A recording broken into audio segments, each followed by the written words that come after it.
Coucou, bonjour tout le monde, bienvenue sur la chaîne de Phil S Potager. Alors, excusez-moi de ma voix un peu timide aujourd'hui, je sors de 4-5 jours de Covid, je suis assez fatigué. Donc avant toute chose, je voudrais remercier les nouveaux abonnés à la chaîne. Et là, nous allons attaquer une vidéo qui va montrer tout ce que j'ai mis actuellement dans la serre. Donc une grosse partie de plants en cours, donc des plants de tomates, courgettes, de poivrons, un peu de tout. Pour les tomates cette année, j'ai fait 7 variétés. Donc je reconnais que plus on fait de variétés, plus c'est difficile à les gérer. Pas se tromper, mettre les noms, c'est assez compliqué. Il faut être assez méthodique et ça, c'est un peu compliqué, voilà. Et donc pourquoi autant de variétés? Parce que je cherche la variété la mieux adaptée à ma terre pour produire un maximum de tomates. Et surtout au goût. Alors dans la serre, la semaine dernière, quand j'étais en forme, j'ai réussi à mettre plus de 30 pieds de tomates, quelques pieds de poivrons et de courgettes en terre, avec une nouvelle méthode que j'ai vue d'ailleurs sur YouTube, que j'ai testée. Et si ça marche bien, si je vois bien que ça prend bien dès ce premier mois, je pense que je l'adapterai aussi à l'extérieur. C'est une méthode qui est logique et puis pourquoi pas. Qui est toute bête et pourquoi pas. S'il marche bien, je vous la montrerai dans une prochaine vidéo quand je planterai mes tomates en terre le 13 mai, surtout s'il fait beau et il pleut pas trop et pas froid comme l'année dernière. Parce que ça sert à rien de planter les tomates le 13 mai s'il fait froid pendant 15 jours, ça va pas bouger, hein. Autant les laisser en serre et les tomates vont encore de plus en plus grandir.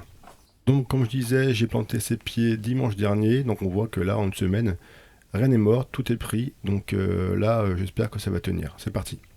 Donc dans la serre seulement 4 variétés, plus nouvelle stratégie cette année au potager. Les poivrons aubergines, j'en ai mis dans la serre.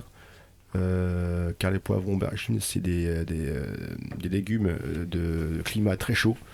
Et je pense que à partir un mois en avance par rapport à l'extérieur, plus la chaleur et l'humidité dans la serre, je pense que je vais produire un peu plus que l'extérieur. Parce que l'extérieur, les aubergines, c'est pas évident du tout, surtout où j'habite. Voilà. Donc j'habite où? En Savoie, à 400 mètres d'altitude. Voilà, c'est pour ça. Même s'il fait très chaud l'été chez moi, hein, c'est pas un souci, hein. Donc c'est la nouvelle stratégie cette année au potager. J'ai mis aubergines et poivrons dans la serre. Plus cette année, j'ai fait un gros amendement de compost à la fois dans la serre qu'à l'extérieur.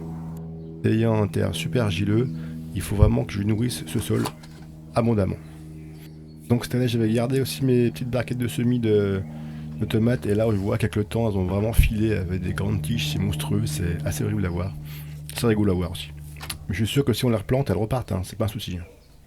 Bref, en ce qui concerne la nouvelle méthode de plantation des tomates ou courgettes ou autres, cette méthode est en test dans la serre. Donc là, je vous montre sur vidéo quelques exemples qui sont plus ou moins réussis. Donc c'est vraiment en fonction de la terre que j'ai et aux endroits que j'ai. Elle permet vraiment de faire un mélange des matières, des structures et de tous les éléments. Mais ça, je pense qu'on en reparlera mi-mai. Voilà. Alors attention aussi pour ceux qui ont une serre et qui veulent avoir une serre, attention, ces 15 derniers jours il est très chaud et j'ai une serre en bois et là ça attire toutes les guêpes du coin. Donc attention à vous, euh, protégez-vous. Voilà. Sur ce, la vidéo est terminée, une petite vidéo très courte, hein, pour montrer quand même ce que j'ai fait dimanche dernier. Et vous finissez les vidéos avec quelques petites vues de mes tests et puis autres. Voilà. Sur ce, bonne semaine à vous et à la semaine prochaine. Bye bye.